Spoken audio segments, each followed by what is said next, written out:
Dear student, इसके पहले हम आपको पढ़ाए थे विटामिन की कमी से कौन कौन से रोग होते हैं, ठीक है, उसको हम बताए थे, उसको आप पढ़ लीजिएगा, इसके पहले वाले वीडियो में बताया गया है। अब आगे आप पढ़ेंगे कि विटामिन को कितने समूहों में डिवाइड किया गया है।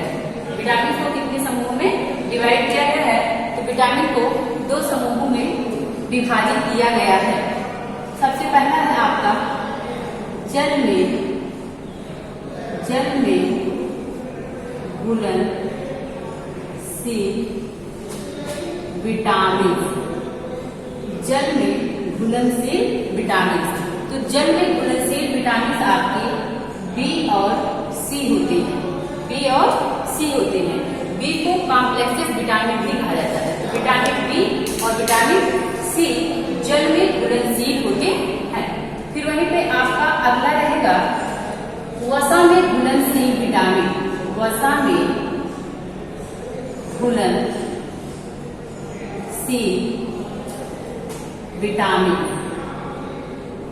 वसा में घुलनशील विटामिन, तो वसा में घुलनशील विटामिन आपका ए, डी, ई, के होता है। तो वसा में घुलनशील विटामिन ए, डी, ई, के होता है। अब हम विटामिन की उपयोगिता देख लेते हैं, ठीक है। विटामिन की उपयोगिता क्या होती है, हमारे शरीर में विटामिन की उपयोगिता क्या होती है, तो सबसे पहले रहेगा स्वास्थ्य तथा शारीरिक विकास के लिए। स्वास्थ्य तथा शारीरिक विकास के लिए विटामिन की उचित मात्रा आवश्यक होती है। इसकी उचित मात्रा जो होती है वह स्वास्थ्य तथा शारीरिक विकास के लिए आवश्यक होती है, ठीक है। वहीं पे दूसरा रहेगा उपापचय क्रियाओं, मेटाबॉलिज्म क्रियाओं, अस्थि एवं दांतों की वृद्धि के लिए। अस्थि एवं दांतों की वृद्धि के लिए विटामिन की आवश्यकता होती है। विटामिन की आवश्यकता होती है। अगला रहेगा विटामिन के कारण शरीर में रोगाणुओं से लड़ने की प्राकृतिक क्षमता बनी रहती है। तो विटामिन जो होता है वह शरीर में रोगाणुओं से लड़ने की प्राकृतिक क्षमता बनाए रखता है, ठीक है।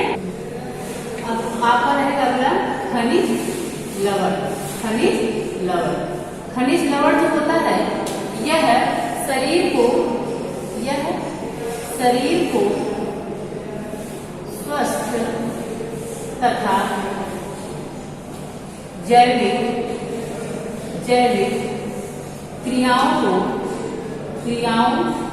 को सुचारू रूप से संचालन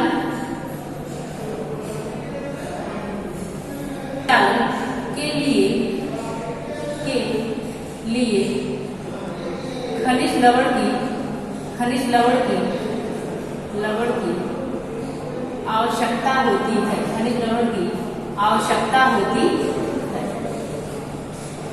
खनिज लवण की आवश्यकता होती। ये मुख्यतः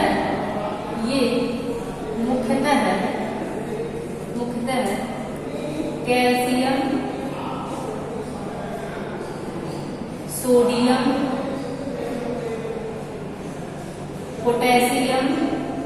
पोटेशियम,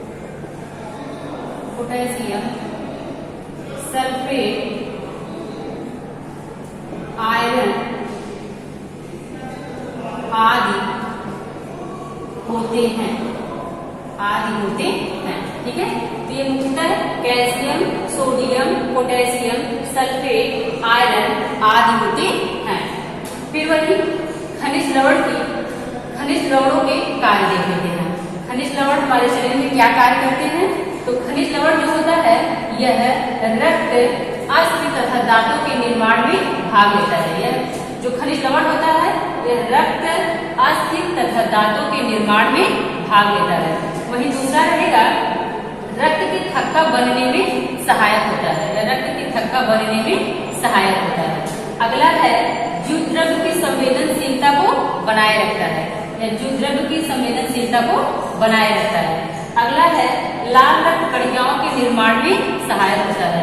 जो आपका खनिज लवण होता है यह है रेड ब्लड सेल, या कहिए कि आरबीसी, रेड ब्लड सेल, लाल रक्त कणिकाओं के निर्माण में सहायक होता है, ठीक है। अगला है जल। तो जल जो होता है यह शरीर के विभिन्न भागों में, यह शरीर के विभिन्न भागों में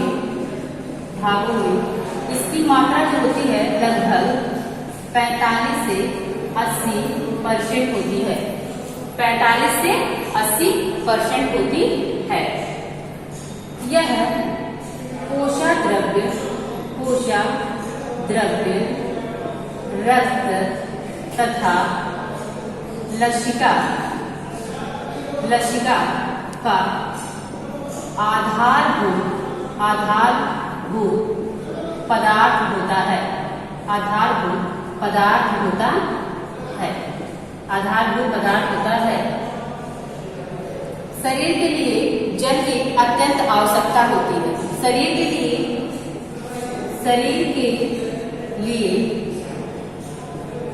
जल की अत्यंत